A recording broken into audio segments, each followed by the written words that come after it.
कभी कभी जुर्म बंदूक से नहीं, खूबसूरती और फरेब से किया जाता है। ऐसा ही एक तरीका है हनी ट्रैप, जहां बज़ाहिर एक दोस्ती, एक मुलाकात या एक मुस्कुराहट के पीछे छुपा होता है मंसूबाबंद फ्रॉड, ब्लैकमेलिंग और दौलत बटोरने की पूरी साजिश। पाकिस्तान के मुख्तलिफ शहरों में ऐसे कई गिरोह सरगर्म पाए गए हैं जो सोशल मीडिया या ज़ाती ताल्लुकात के जरिए शहरियों को अपने जाल में फंसाकर झूठे मुकदमात और ब्लैकमेलिंग के जरिए रकम वसूल करते हैं।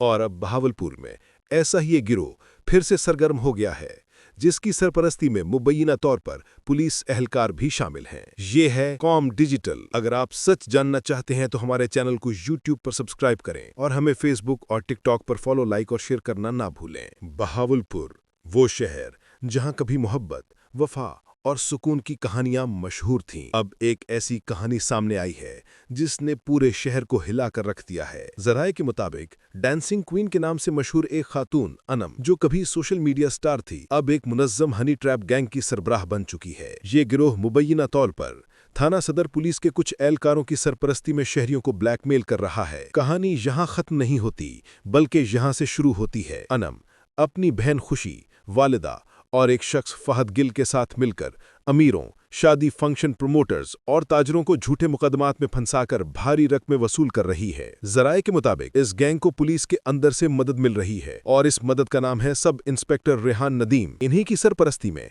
सिर्फ एक हफ्ते में अनम की मुद्दइयत में 2 मुकदमा दर्ज हुए। पहला मुकदमा नंबर 1562/25 एक शादी के प्रोग्राम में मामूली झगड़े को फर्जी वकूए में बदलकर झांगीवाला की हदूद में जाहिर किया गया। दूसरा मुकदमा नंबर 1601/25 फिर इसी अंदाज में दर्ज हुआ। दोनों मुकदमात में एक ही चेहरा, एक ही किरदार और एक ही साजिश नजर आई। शहरी मोहम्मद वसीम खान पठान के मुताबिक उन्हें पहले फोन कॉल्स के जरिए 3 लाख रुपए भत्ता देने पर मजबूर किया गया। जब उसने इनकार किया तो उसके खिलाफ फर्जी मुकदमा दर्ज करवा दिया गया। यही हरबा कई और शहरियों के साथ भी दोहराया गया। ये सिर्फ ब्लैकमेलिंग नहीं, ये मुनज़्ज़म पुलिस गैंग नेटवर्क की वो तस्वीर है जो अवाम के इत्मीनान को चकनाचूर कर रही है। जब ये सिलसिला बढ़ने लगा तो DPO भावलपुर ने नोटिस लेते हुए सब इंस्पेक्टर रेहान नदीम को लाइन हाजिर करके चार्ट शीट कर दिया। लेकिन जैसे ही DPO छुट्टी पर गए, दफ्तर के अंदर बैठे कुछ एहलकार इसी गैंग को बचाने की कोशिश में लग गए। मुतासरीन का मुतालबा है कि अनम, इसकी बहन और वालिदा के किरदार की मुकम्मल तफ्तीश की जाए। फहद गिल, जो रेंट ए कार का काम करता है, इसके रवाबत चेक किए जाएं। रेहान नदीम, आजम और तारिक के मोबाइल डेटा और असासों की फोरेंसिक जांच की जाए और इनके मुबैना नाजायज ज़राए से हासिल दौलत की तफसीलात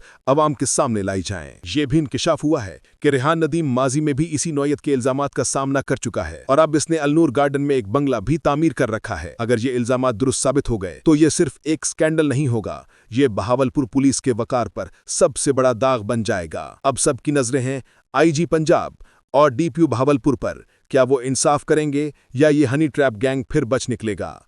ये जानने के लिए कॉम डिजिटल के साथ जुड़े रहें, क्योंकि हम दिखाते हैं वो जो छुपाया जाता है।